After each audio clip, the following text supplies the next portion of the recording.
Hello everybody, Weegee here. Welcome to my review of the 4th episode of Queendom. This episode marks the start of our adventure into Shaft's original storyline for RWBY. So let's get started. 4th episode of Ice Queendom starts with RWBY in her snowboarding outfit, in some sort of frozen tundra, before she pulls out some coins and throws into some strange parking looking machine which spawns a phone, which she uses to contact Xion, where it is revealed that RWBY has been sent into Weiss's dream world by Xion to do some recon. These coins are her contact to the outside world, but they are limited by Xion's aura. RWBY then witnesses a train robbery by some more beastly looking White Fang members, before moving into the city at the center of this desert. This city has a giant statue of presumably Schnee at the center. In the actual city itself, RWBY sees paintings of Jacques everywhere, with their eyes constantly shifting, watching everybody. Shortly into her recon of the city, she is discovered by the giant robot guards, and is forced to run. She manages to sneak into the factory by disguising herself as a worker, where she meets Happy Klein, one of Weiss's 7 butlers. Sneaking out the back, she finds a cage that keeps dummies. The door of this cage is Dopey Klein. In this cage, RWBY finds Jean, Nora, and Ren, as well as what appears to be Team Cardin. The show then shifts to Weiss entering her office, where she is greeted by a Candle Klein, this one as presumably being Doc. Klein reports to her about the train robbery and about a girl in garments, showing up once again for Whitley Flight. Whitley is a bat in Weiss's world. He reports to her about a dummy being in the city, before Jacques shows up as a giant projection from the ceiling, and it's revealed that the dummy is RWBY. Her father then ridicules her about not being a proper Schnee before we switch back to RWBY, who is having some doubts about the mission, before she is confronted by another Klein, this one clearly being Grumpy, and his robot army. Then Weiss shows up, and she has a verbal back and forth with RWBY before consulting her book, which is Winter, who tells her to imprison her for eternity. From here, we get a short fight between RWBY and Weiss. She tries to outmaneuver and lose Weiss so she can get back to the real world, but she only manages to lose Weiss for a second, which is not long enough to use her final coin. The episode ends with Weiss about to attack RWBY. Before we talk about the actual episode, I want to talk about the opening for the show, because damn, it's pretty good. The song is really catchy, and the way the video is presented gives me some massive Cowboy Bebop vibes. I don't know if it's just me, but the way the videos overlap with each other at the end gave me massive Bebop vibes. The episode opens with RWBY already inside Weiss's dream, and honestly, I'm not really a big fan of that. I would have loved to see the reaction of Team RWBY when they found Weiss. I think it would have made for a really emotional scene of them trying to wake Weiss, and we could have seen them talk about who they should send into the dream world to do the reconnaissance, because it is revealed that the reason that only one of them went into it was to gather information for them. It makes sense that it was RWBY. She is the closest to one, but she is also the one that would likely draw the least amount of attention. You know, because Yang is Yang and Blake as well. Faunus.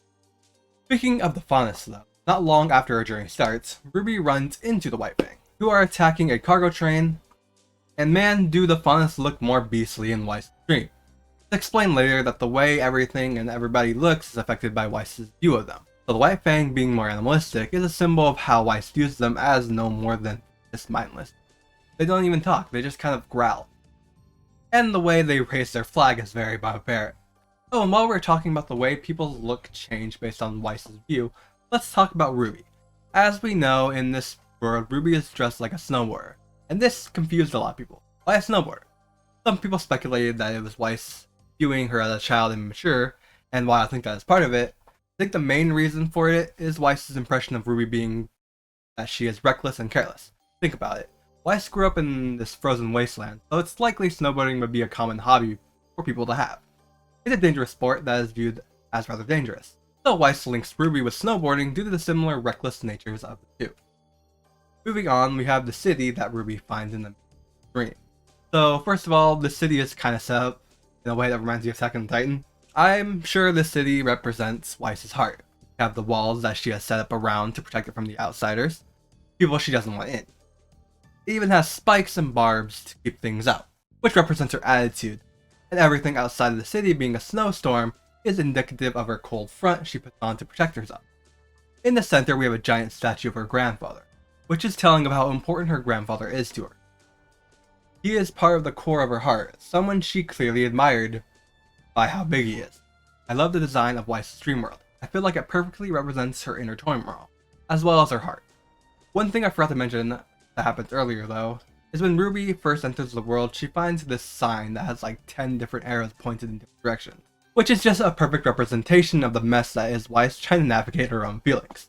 I also want to touch on the way Shion helps RWBY, which is through these coins that let her contact the outside world, that she puts into these weird parking meter looking things, and they spawn different tools. They aren't unlimited though, as they consume Shion's aura to use, which I'm sure is going to play a big part into what to come. I like this as it sets a sense of urgency in the show, as well as puts a limit on how much this clearly stronger character can help, putting more importance upon our protagonist's role in helping Weiss. After entering the city, RWBY uses another coin, and I love this little scene right here as it both proves Weiss's view of her, as well as just represents RWBY so well, that she has plenty of coins, showing no sense of importance to conserving her limited coins, just in case the worst happens. She is being careless with her only way to get help from the outside world, something that's going to bite her in the ass later. As she travels through the city, she is greeted by hundreds of Jacques posters, her eyes constantly watching everything. Not too long into her journey in the city, she is being chased by a robot guard, where she uses another coin to summon a decoy, which I love the design of. Look how cute this little inflatable RWBY is. Oh, also during her fight with the robot, she tries to use the sniper part of Crescent Road, and it shoots at the wrong side of it, with RWBY commenting how she is going to need to explain to Weiss how it works. I love this scene because of course Weiss wouldn't know how Crescent Road works. It's probably super convoluted, and Weiss just doesn't care enough to figure out how her partner's weapon works.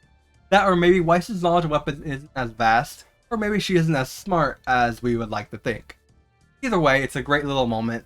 RWBY does manage to escape though, and we get a picture of how Jacques views his success and his workers compared to how I think Weiss views. In this scene, we see all the workers are wearing these muted, kind of almost military uniforms, no expressions on their face.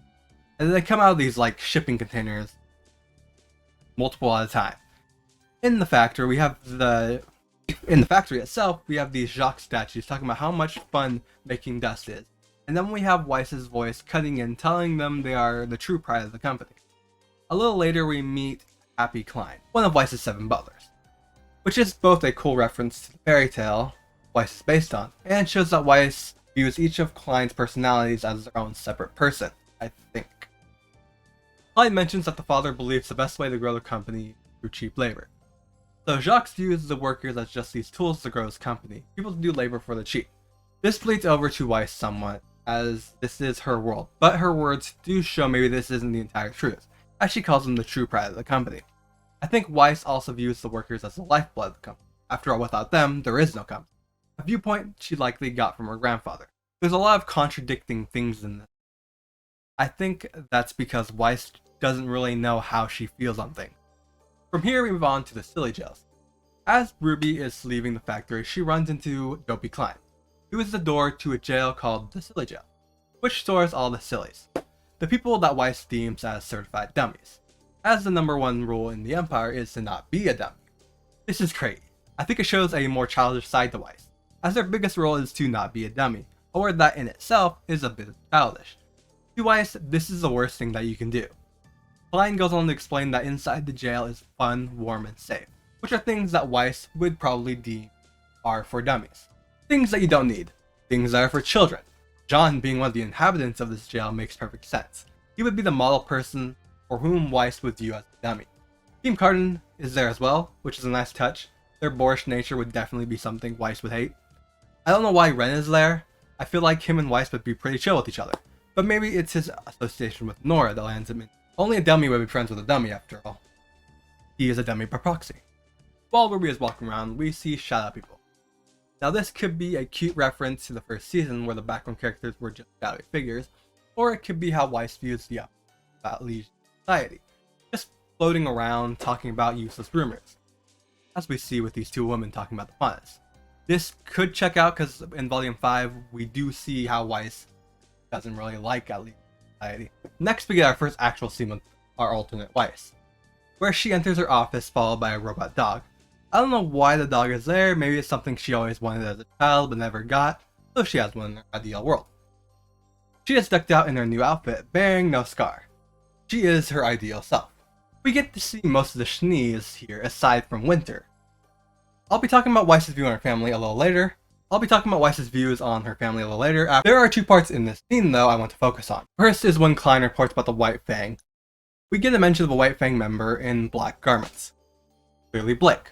Weiss mentions that she hasn't been able to get her off her mind, which shows just how much Weiss has been dwelling on what her thoughts on Blake are. It does make me wonder if we will see this version of Blake not inhabited by our Blake before she hops into the dream. I wonder how the dream Blake would act autonomously from our Blake, how Weiss views her personality. At the end of the episode, RWBY is down to 1 coin, being that Xian's help is about to run out, so it makes me wonder if the actual Blake and Yang will join as soon as we think. I wonder where they will be when they do join them. Will they just spawn where their other selves are? Or will they be where RWBY started at? The second part I want to talk about is the sequence when Weiss finds out RWBY is in the city. Apparently, according to Jacques, Weiss has been sneaking out of the city to hang out with RWBY, despite the fact that she is a dummy. That means Weiss cares enough about RWBY to break the #1 rule of her own empire. Her reaction when Whitley calls RWBY a dummy is telling of her true feelings about RWBY. She gets angry, telling him to shut up. I don't think Weiss views RWBY as a dummy, despite the fact that, by all definitions of the word, in this world, she would be. Fast forwarding a little bit, we have the confrontation between Weiss and RWBY. Before Weiss shows up though, Grumpy Klein tells RWBY that she needs to return to the tower. At first it seems like this is just a prison for dummies, that would make sense since we already saw the prison for the dummies. But it also says it's time for you to return to the tower, meaning that RWBY has already been there. I think that the tower mentioned is where Weiss keeps the things that she cares about most. Things that go against the image of a perfect schneep. I bet this tower is where we will find the other Kira. It's the place she was sneaking out to talk to RWBY. Now back to the actual confrontation and the verbal back and forth. It's Weiss's reaction to RWBY that I want to focus on. When RWBY tells her she doesn't care anymore, you can see the hurt on Weiss's face. We get another glimpse at Weiss's true feelings. She very much does care about RWBY, but RWBY is right, she is kind of ashamed of it, or maybe afraid to admit it, as it would go against being the perfect schneep. It would go against the #1 rule of Weiss's dream world. Then we finally see Winter. Turns out she is the book that Weiss carries around. And with the final schneep revealed, let's talk about how Weiss views her family, because it's pretty interesting. Starting with her mother, who is in it the least. During the meeting scene, Willow is depicted as a drunk shadow on the wall, laughing in the background. This lines up with how Weiss talks about her mother. After she started drinking, she stopped being involved in her life. So in this world, she has just become a shadow. Someone in the background, uninvolved in things, she no longer has a presence in her world. Next we have Whitley, who is depicted as a nosy bat. From what little we saw of their relationship in Volume 4 and 5, you can tell that it wasn't great, due to their father's favoritism towards Whitley. Weiss views him as this flying rat that just gets in everybody's business, try to either get her in trouble or ingratiate himself to their father. I love how Bat Whitley is wearing his suit though, it's actually kind of cute. Next we have the father, who is everywhere in the city, with his eyes on everything. This obviously depicts how Weiss feels about her father. He is always watching her, always judging her, telling her what to do and making sure she is living up to his name. Him appearing as a giant projection, bearing down there, is a perfect representation of the bearing nature of. Next, let's talk about her grandfather, who is a substitute for hello in this, with everybody saying Big Nicholas before talking. He also has several statues of him around, including a massive one towering over the city. This gives us a perfect picture of how Weiss views his grandfather. He was this larger-than-life figure. He is the person that even more than Winter, Weiss strives to live up to. She even says that she wants to make everyone aware that her, more than anybody, is a suitable heir for the Schnees, and a suitable descendant of Nicholas, who in Weiss's dream world is depicted as a book, one that Weiss carries around with her, and she judges RWBY based on her decision. Weiss idolizes Winter. She views her as her wise older sister. She is the person Weiss can go to when she needs advice, as she can never be wrong. So it makes sense that she is a book. When you don't know the answer to something, when you need some wisdom, you open a book to try to find the answer. This also might hint towards Weiss's indecisiveness, what she should do about RWBY. After all, she could have decided to prison her on her own, but instead she asked Winter, someone who can't be wrong in Weiss's eyes. I think that's the last thing I want to look at though. After this, we get a cool looking chase scene with RWBY trying to escape Weiss and return to the real world, but seemingly failing. I think the next episode will open with RWBY waking up in this tower where she will meet both Pyrrha, who will help her escape. And we will see Blake and Yang join the dream world, though we can also just see their dream versions, which I think could be fun. It would be funny to see how Weiss views the way they act, kind of like the scenes in Red vs. Blue when we see into Caboos's head. Overall, I really enjoyed this episode. It was a good introduction to this world of Weiss's creation. how Shion's semblance works, a person whose aura is more felt. It was also really interesting to see how Weiss views the people around her. It was paced perfectly, so no scene really felt like it dragged on too long, and it had enough mentions of other aspects of the world to really get the mind going, which is something I always appreciate, as it keeps you thinking about the episode. So yeah, I'd give this episode an 8 out of 10. Good start to this dream arc. So if you enjoyed this video, give it a like and subscribe, and as always, tell me what you thought about the episode in the comments below. See you next time. Weegee out.